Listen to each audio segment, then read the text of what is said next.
mon handicap. Ce sont tes mots, c'est ce que tu penses et qui fait... Comment vit-on avec sa différence parmi ses camarades lorsqu'on a 9 ans comme Anthony? Je croyais qu'il fallait rentrer dans les cases, mais je ne suis pas fait pour ça. Je suis fait pour dessiner autour.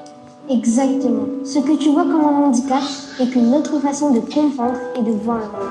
Ta différence, ta sensibilité, c'est ce qui te rend unique. J'ai compris que les enfants porteurs de handicap, il faut les accepter, il faut les aider. Il y en a qui rigolent en me demandant si j'ai fait face à face. Hugo doit quant à lui apprendre à accepter son corps et sa couleur de peau.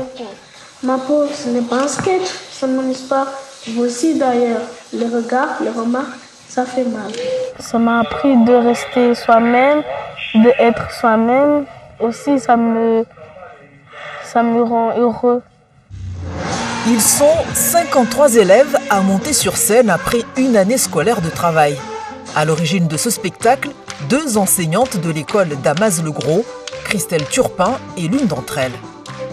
Quand on a voulu monter ce projet, c'est vrai qu'on s'est retrouvés avec 2 classes, avec des enfants avec des profils complètement atypiques. Des enfants pour qui, quand on parlait de théâtre, on sentait que une maîtresse, elle nous parle de quoi? Et puis petit à petit, ils s'y sont pris au jeu et on a vu en fait une évolution même en termes d'élocution. En apport lexical. Ce sont des enfants qui ont pris confiance, des enfants qui ont appris à apprécier l'art et qui prennent plaisir. Dans le public, des parents émus et fiers. C'est la première fois que je vois ma fille et franchement elle était très contente, très joyeuse et ça fait plaisir de voir les enfants comme ça. Magnifique, émouvant, magnifique, vraiment une belle leçon de vie qu'on a réappris ce soir en fait en les écoutant.